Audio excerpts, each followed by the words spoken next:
As you may be aware that India has already got like more than 550 million internet users. I believe the number of smartphone users are already clocking like 450 million, and which is a sizable numbers if you see, almost like 40 to 50% of penetration. And this makes India one of the largest, after China, one of the largest country by the number of internet users, by the number of smartphone users.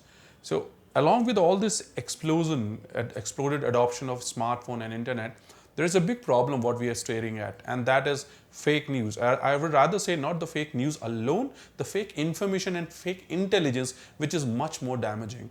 Think about a situation, how do most of us, I think, the way we consume information is through search engines. So the moment we need any information, the moment we need any data, we just hit to search engine, we just type it, and we always try to catch low-hanging fruits. So whatever the results we get on the first page, because there is a very famous theory that the best place to bury a dead body is the second page of Google, right? So similarly, whatever you get on the first page, you just blindly believe on that. And I believe that's where things go haywire, because what we have seen, most of this data which is coming up on the search results are coming through the news agencies or the media companies, and mostly written by content writer or journalist.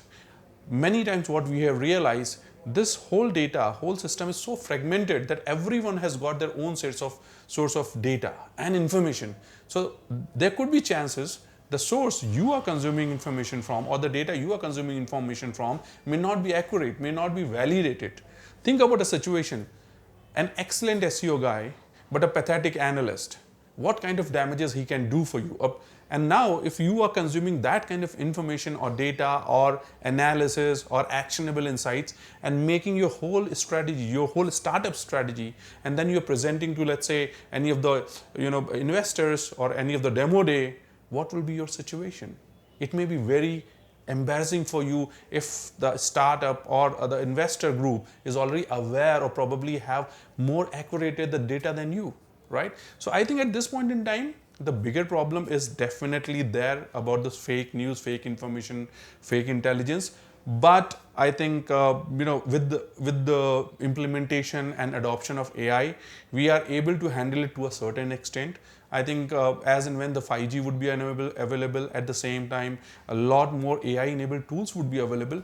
We would be in a situation where tools would do the justice by their own. Tool would be on the autopilot mode. They would be able to identify fake news automatically, and those would be filtered. And I'm sure Google is also, by now we have seen that Facebook is also working, already started tagging those fake news.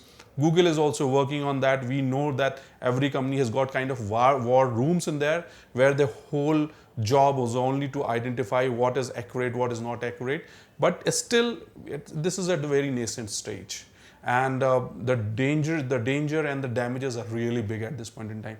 So today, as in a startup, let's say when I'm talking about the startup entrepreneurs, it is important that to see the source of the information you are consuming intelligence or data or information from. It is not alone important that what data you are consuming, it is important where the data you are consuming from. And if that source is validated and authenticated enough, you are safe. Otherwise, your strategy could be so fragile. But above and all, it is much more important for any startup entrepreneurs to understand at what is the time when they need to make their strategy and how exactly they need to make a strategy. I'll give you a very interesting story here, a case study rather. We all know that Android belongs to Google, and most of OEMs, smartphone OEMs, they're taking from the Google only, and they are installing various Google services in response to having Android OS in their devices. When Google was developing Android, at that time, there is particular code which sits in the kernel of Android. And what happened, that IP of that code, it was owned by some other company at that time. What happened, Google and many other IT companies decided to bid for that particular IP along with many other IP, which is a general practice which keeps on happening year over year. Google decided to go solo at that time and failed to acquire that. By that time, that code was not used in Android. That code later came into the Android, and that particular IP of that code was owned by Microsoft. They bought it. So when Google started using that code, Microsoft was well aware about that. But Microsoft didn't do anything.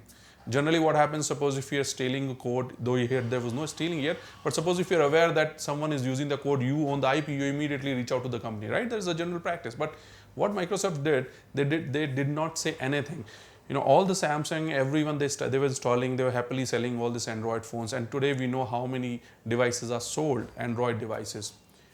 As a standard practice, generally what happens that companies will approach to the other company who owns that. So in this case, ideally Microsoft should have gone to Google and asked for the reimbursement or whatever it is, the payout or something, because they own the IP. But Microsoft didn't do that. I remember at that time there was a Balmer with the CEO of the company, and they waited and waited and waited. They thought, let the penetration go deep.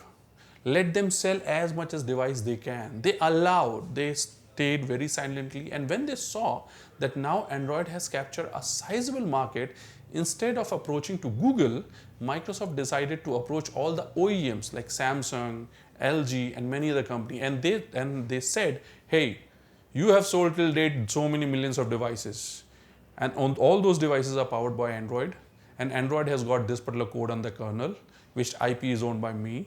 So you are liable to pay me billions and probably the trillions of dollars, right? So are you going to pay me? If you're not going to pay me, I'm going to sue you in court. Realizing the seriousness of the situation, company thought it's better to deal with Android, to deal with Microsoft. And then what Microsoft said, okay, I do not need a fixed amount from you. Let's do a very easy deal. For every device you sell, you pay me a certain amount. And that was very, very nominal amount, probably ranging from $5 to $12 on every device. Guess how much money Microsoft made? Microsoft made much more revenue from Android sales than its own Windows phone at that time. And it continued for many more years. So why I narrated this case studies? Because it's not only about the information, the accuracy, it's also about taking the call at the right time.